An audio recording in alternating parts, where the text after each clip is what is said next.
Assalamualaikum warahmatullahi wabarakatuh. Nama saya Acep Setiawan dan teman saya yang bernama Wahyu Ardiansyah akan menjelaskan 4 ya di sini. Yang pertama ada race condition, yang kedua ada critical section, yang ketiga ada semapur, yang keempat ada monitor. Nah, untuk yang pertama yaitu race condition. Ketika sebuah proses ingin mencetak file, ia memasukkan nama file dalam spooler khusus secara langsung. Proses lain yaitu printer daemon. Cara berkala memeriksa untuk melihat apakah ada file dicetak, dan jika ada ia mencetak dan menghapus namanya dari direktori. Bayangkan direktori spooler kita memiliki banyak slot yang bernomor 0, 1, 2, dan seterusnya. Masing-masing dapat menyimpan nama file. Bayangkan juga jika ada dua variabel bersama, yaitu yang pertama keluar menunjuk ke file berikutnya untuk dicetak. Yang kedua in, yaitu menunjuk ke slot kosong berikutnya dalam direktori.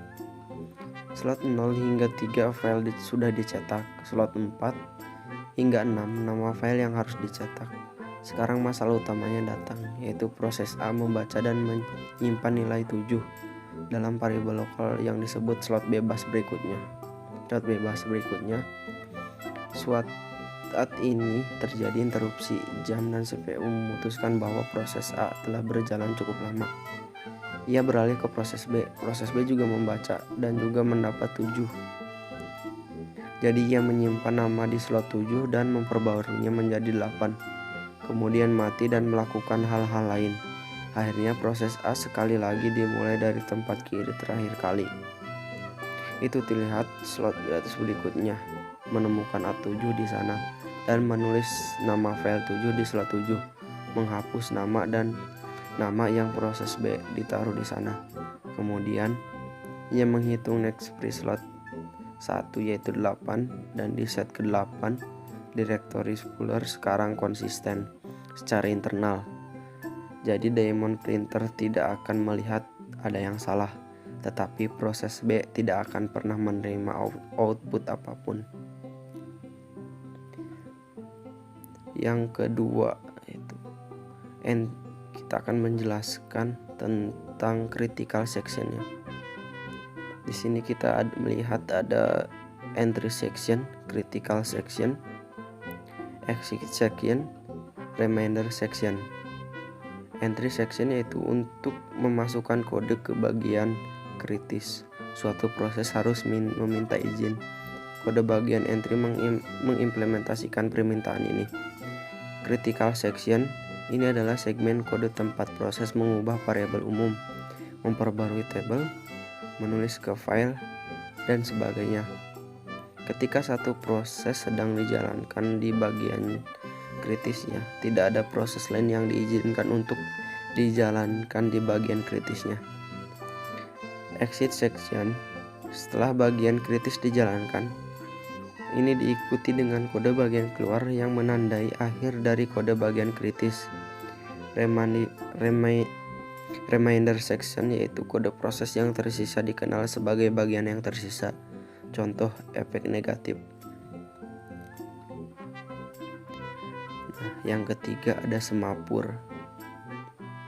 Nah, semapur di sini kita lihat bagaimana mengimplementasikan pengecualian timbal balik. Nah, misalkan ada proses dua proses, yaitu P1 dan P2. Semapur S diinisialisasikan sebagai 1.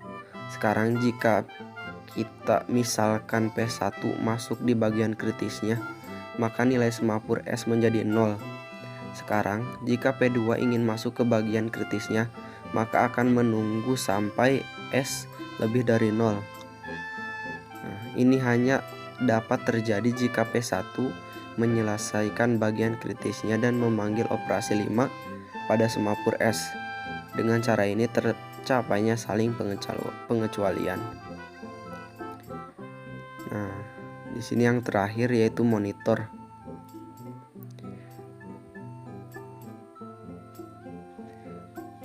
Operasi X wait menahan proses sampai proses lain memanggil X signal. Operasi X signal melanjutkan proses yang tertahan.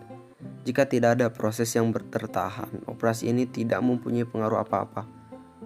Nah, semisal X signal dipanggil oleh proses 1, lalu ada proses 2 tertahan dan diasosiasikan dengan kondisi X.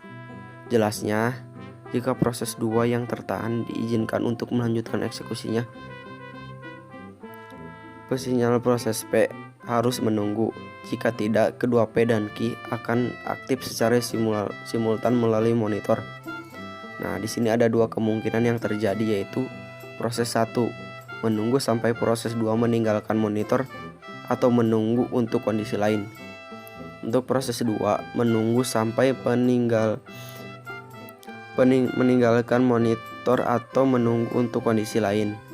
Nah, monitor tetap mempertahankan kondisi mutual eksklusifnya dengan membatasi hanya satu yang aktif dalam monitor dalam suatu waktu. Konstruksi monitor memastikan hanya satu proses yang aktif pada suatu waktu.